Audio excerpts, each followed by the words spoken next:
నమస్కారం. ఈటీవీ 360కి స్వాగతం. ముందుగా ప్రధానాంశాలు. హైదరాబాద్ మెట్రో రైలు నిర్వహణ నుంచి తప్పుకుంటున్న ఎల్&టీ. కొనుగోలుకు సర్కారు సంసిద్ధత, ఇద్దరి మధ్య కుదిరిన అంగీకారం.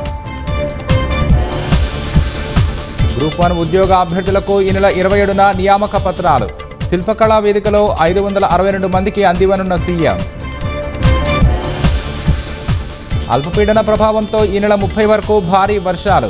అధికారులంతా అప్రమత్తంగా ఉండాలని సీఎం ఆదేశం.